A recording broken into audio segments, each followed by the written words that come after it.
بسم اللہ الرحمن الرحیم۔ آج سے ہم علامہ اقبال کی عظیم نظم شکوہ اور جواب شکوہ کا شروع کرنے لگے ہیں اور انشاءاللہ آپ کو یہ پسند آئے گا۔ دیکھیں، آج ہم اس کی ریڈنگ بھی کریں گے، اس کی انگلش بھی دیکھیں گے اور اس کی لغت اور ایکسپلینیشن وغیرہ بھی کریں گے۔ کیوں زیاں کار بنوں سود فراموش رہوں، فکر فردا نہ کروں محو غم دوش رہوں، نالے بلبل کے سنوں اور ہمہ تن گوش رہوں، ہم نوا میں بھی کوئی گل ہوں کہ خاموش رہوں، جرت آموز میری تاب سخن ہے مجھ کو، شکوہ اللہ سے خاکم بدہن ہے مجھ کو۔ اب ہم اس کی انگلش دیکھتے ہیں۔ Why must I forever lose, forever forgo profit that is my due, sunk in the gloom of evening past, no plans for the morrow pursue? Why must I all attentive be to the nightingale's lament?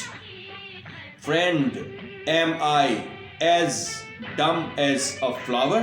Must I remain silent?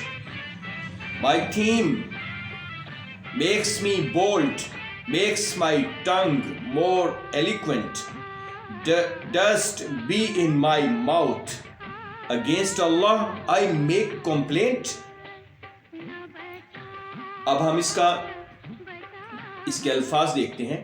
زیاں کار اپنا نقصان کرنے والا، سود فراموش نفع کو نظر انداز کرنے والا، فکر فردا کل کی فکر یا مستقبل کی فکر، محو غم دوش ماضی کے زخم کریدنا، غم ماضی میں ڈوبے رہنا، ہمہ تن گوش یکسوئی کے ساتھ پوری توجہ سے بغور، ہم نوا ہم زبان ساتھی یا ہم جولی، جرت آموز دلیر بنانے والی، قوت گویائی دینے والی، تاب سخن بات کہنے کا سلیقہ، شاعری شعر کہنے کا کمال، خاکم بدہن لفظی معنی میرے منہ میں خاک، کوئی منحوس بات کہنے سے پہلے کہتے ہیں۔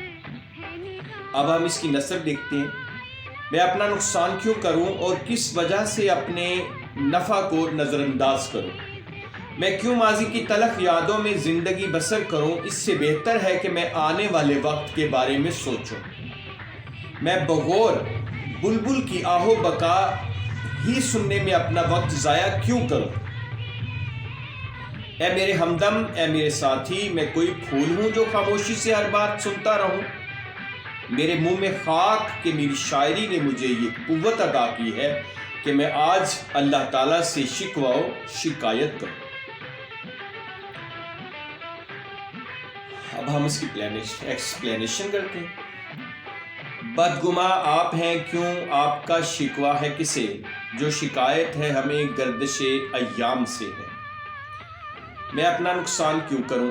میں اس بات کا شعور رکھتا ہوں کہ کون سی چیز میرے لیے نفع بخش ہے اور کون سی چیز نقصان دہ ہے، اور جب مجھے اس بات کا علم ہے تو پھر میں اپنے فائدے کی چیز کو نظر انداز نہیں کر سکتا، اور کروں بھی کیوں؟ کوئی وجہ یا سبب نظر نہیں آ رہا۔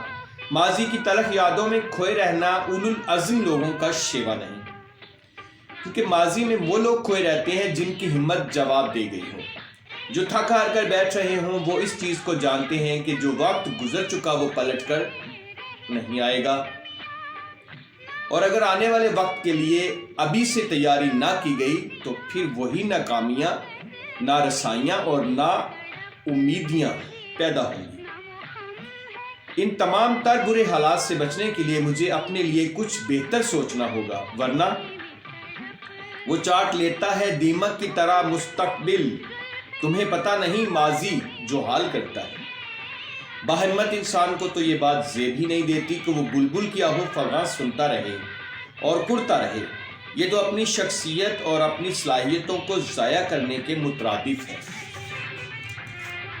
میرے دوست، میں انسان ہوں، کوئی پھول نہیں جس پر کسی کی فریاد یا التجا کا اثر نہ ہو، جو سب کچھ دیکھ کر بھی خاموش رہے۔ میں ایک حساس انسان ہوں جو تغیرات زمانہ کو نہ صرف محسوس کرتا ہے بلکہ اس کا اظہار بھی کرتا ہے۔ یہ قوت اظہار مجھے میری شاعری نے عطا کی ہے، میرے منہ میں خاک اس سخنوری کی بدولت ہی تو میں آج اپنے خالق اور مالک سے شکوہ و شکایت کر رہا ہوں۔